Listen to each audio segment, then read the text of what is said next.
Hi, my name is Steve, and today at Homestrung Jewelry, we're going to learn how to make love knot beads and how to incorporate them into your jewelry.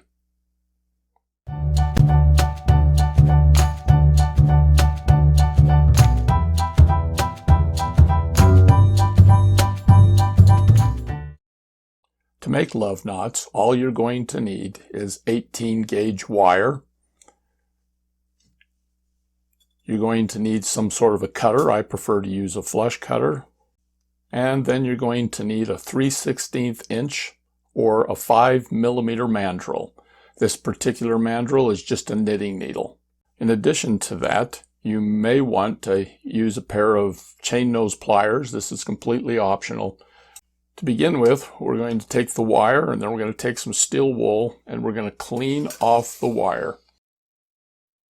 Now taking their 5mm mandrel and leaving about a 1-inch tail on the end, we're going to begin wrapping the wire in the coil around the mandrel.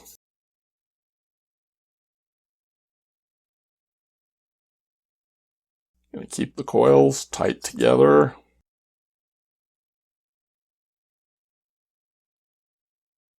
And I haven't given a specific length of wire. I've got about 18 inches of the 18 gauge wire here that I'm using right now, which should be enough to make about, probably 3 or 4 love knots. I usually use a yard or a meter, which will give me 6. But this is enough to get us started. If you've got a little bit of separation like that, you can push it together, but as we make the love knots, it's going to fix itself.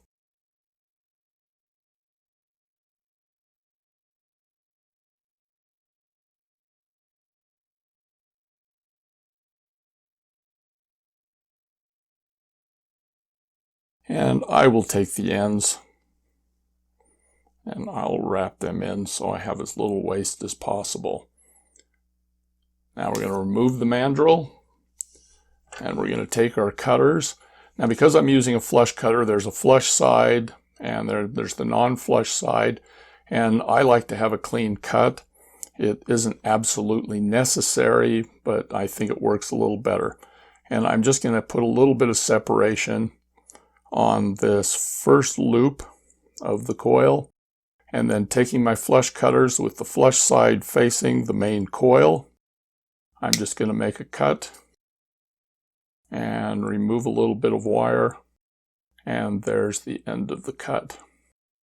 And now we're going to go down 1, 2, 3, 4 loops, and I'm just with my fingernails, my thumbnails, I'm going to separate this out a little bit, and then coming in with my cutters again, I've rotated the flush cutter so that the flush side, the flat side, will be, towards this little coil, and just slightly more than four loops of the coil, I'm going to make a cut, and there's the first loop.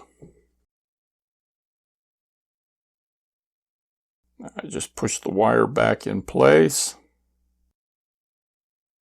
and I go in and I will flush cut this end because I'm going to have more of a peaked cut on there, and I want to get rid of that. And then once again, I will count 1, 2, 3, 4 coils, separate it out,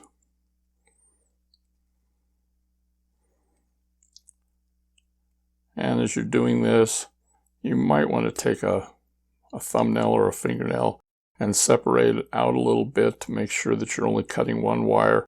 And you notice I'm cutting just a little past 4 complete coils. And there's a second one. And let's make a couple more.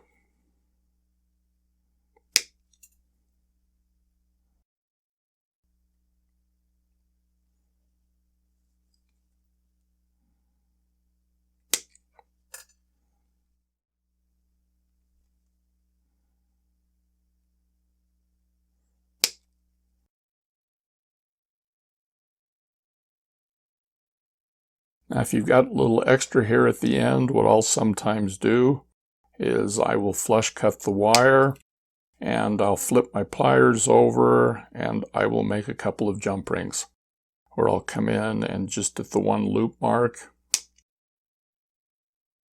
I'll cut a jump ring, I'll flip my pliers around so the flush side is in, pull it out a little bit so that I don't scratch the other wire, and cut it again. You can see that I've got a jump ring, which we can use to make a use in bracelets, necklaces, other jewelry, but just so we don't waste anything.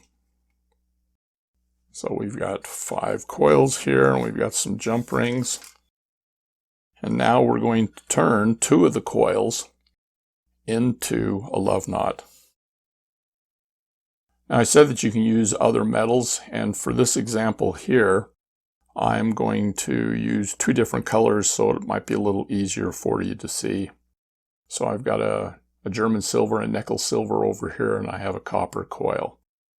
With my fingernail, thumbnail, I'm going to pull this end out just a little bit,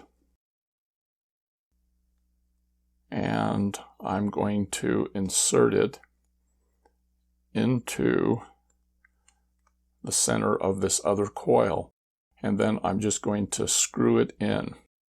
Now as I do this, you're going to see that the coil separates a little bit.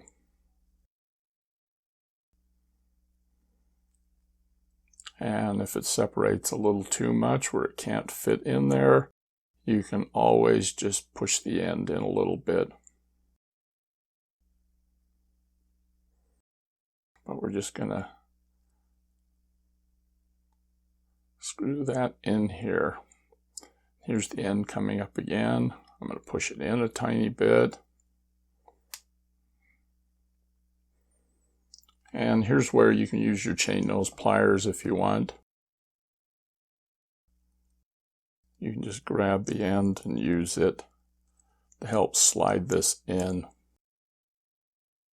Just grab hold of the coil, push the end in. You see we have a little bit more to go. Now over on this side I've got this end, and I'm going to push it in so the 2 ends of that coil are in the inside of the one we're threading it into. Then this one here, we just need to push the ends in. This is why you want them to overlap a little bit. You want to do a little more than just cut the coils so that the ends will sit on the inside. Now what I like to do is take it and put a little bit of separation. Of course, the one that you were threading in there is going to separate on its own, but this one over here, let's put some fingernails in there.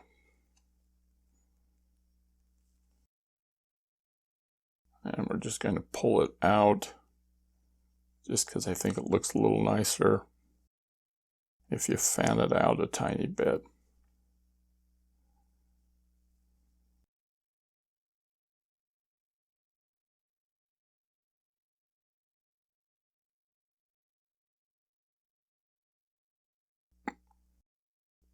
Okay.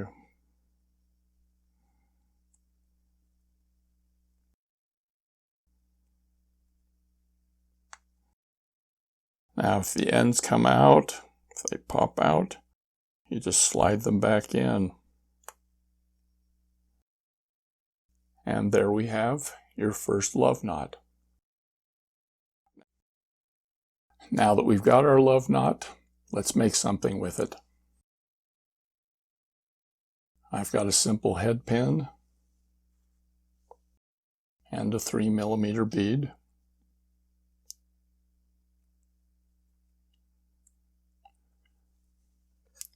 Which I'm going to put the 3mm bead on the head pin. Now, if you take this love knot and if you squeeze the 2 loops together, it'll form a little eye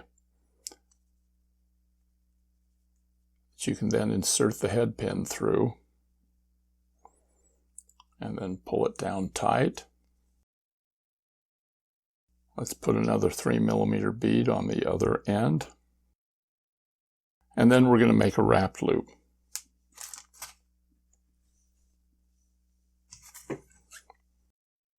Round nose pliers.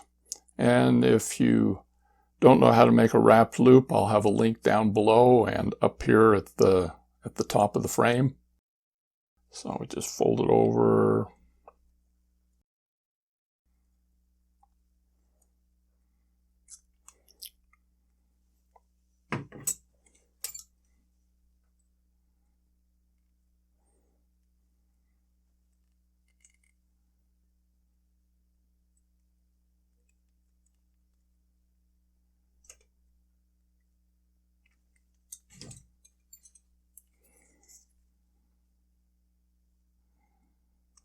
I'm going to trim off the tail.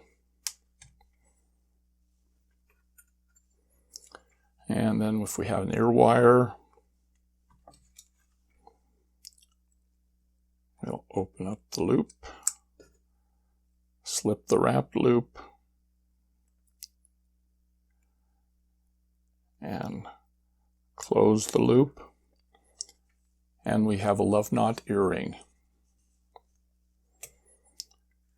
Repeat the whole process and you've got a pair. Now these love knots can be used as a bead in any way that a bead can be used. They can be used in a necklace. They can be used in a bracelet, earrings, cufflinks, just anything that you can use a bead for. They can be used in combination with other beads. Now for today, we're going to have a free printed pattern available from our website. The link will be down below. Now, if you like this instruction sheet, we encourage you to hit the like button, but we also encourage you to subscribe. And if you'd like to hear about any future projects that we're going to be putting onto videos, hit the notification bell down below and you will get word whenever we do something else. In the meantime, we want to thank you for watching and we'll look forward to seeing you again soon.